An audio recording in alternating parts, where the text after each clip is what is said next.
Jadilah pelaku iman. Renungan diinspirasi dari Injil Matius bab 9 ayat 32 sampai dengan 38. Sementara kedua orang buta itu keluar, dibawalah kepada Yesus seorang bisu yang kerasukan setan. Setelah setan itu diusir, orang bisu itu mulai berkata-kata. Lalu takjublah orang banyak. Katanya, yang demikian belum pernah dilihat orang di Israel. Namun, orang Farisi berkata, dengan kuasa pemimpin setan, ia mengusir setan. Yesus berkeliling ke semua kota dan desa.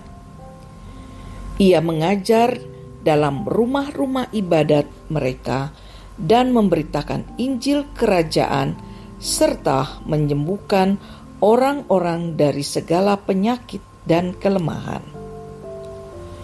Melihat orang banyak itu, tergeraklah hati Yesus oleh belas kasihan kepada mereka, karena mereka lelah dan terlantar seperti domba yang tidak mempunyai gembala.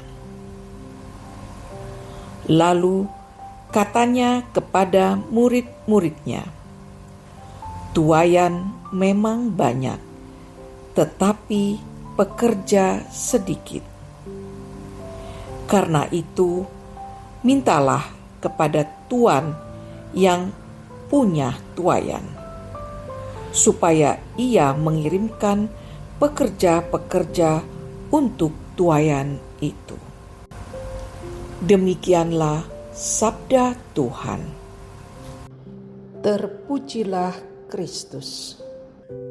Di zaman digital ini, pewartaan firman Allah ada banyak di media sosial, baik yang dibawakan oleh awam, biarawan atau biarawati. Bahkan misa secara online pun bisa diikuti setiap hari dari segala penjuru dunia. Para awam yang menulis renungan harian atau membuat video di YouTube bertemakan pengajaran iman Katolik tidak kalah banyaknya dibandingkan dengan para romo. Kabar baiknya, semakin banyak umat yang mencintai kitab suci. Awalnya hanya sebagai pendengar khotbah romo, namun sekarang semakin banyak umat bertumbuh sebagai penulis renungan harian, pengajar di komunitas, dan seksi-seksi di paroki. Bacaan Injil hari ini tentang bagaimana Yesus Sang Gembala Agung berbelas kasihan kepada orang-orang sakit, lemah, dan terlantar. Yesus berkeliling kota dan desa tanpa rasa lelah, menyembuhkan orang-orang dari segala penyakit dan kelemahan. Banyak orang sakit, lelah, dan terlantar di sekitar lingkungan kita, juga yang jauh dari jangkauan kita. Mereka seperti domba yang tak bergembala. Mereka bukan hanya memerlukan materi, tetapi juga membutuhkan sapaan, nasihat, dan dukungan moral lewat kehadiran kita. Seperti wajah umat Katolik di Flores yang pernah saya kunjungi. Mereka tinggal di rumah sederhana, namun di satu sisi banyak sekali acara adat yang memerlukan uang tidak sedikit. Banyak pasangan melanggar moral dan hukum perkawinan Katolik dengan tinggal bersama tanpa menikah karena besarnya biaya perkawinan adat. Akibatnya, perkawinan baru dibereskan ketika mereka telah mempunyai anak. Kita bisa masuk lebih dalam lagi selain melayani di gereja dan sebagai pewarta digital. Kita bisa mengambil bagian yang lebih luas dan menantang seperti misi Yesus keluar masuk kota dengan pergi mencari dan melayani orang-orang yang berada di daerah tertinggal.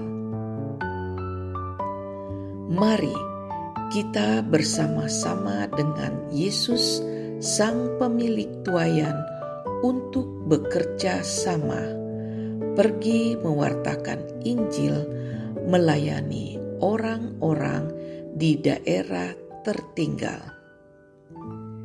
Kita hadirkan kasih Allah di tengah dunia yang kehilangan harapan, seperti membangun sekolah, klinik kesehatan, dan lain-lain.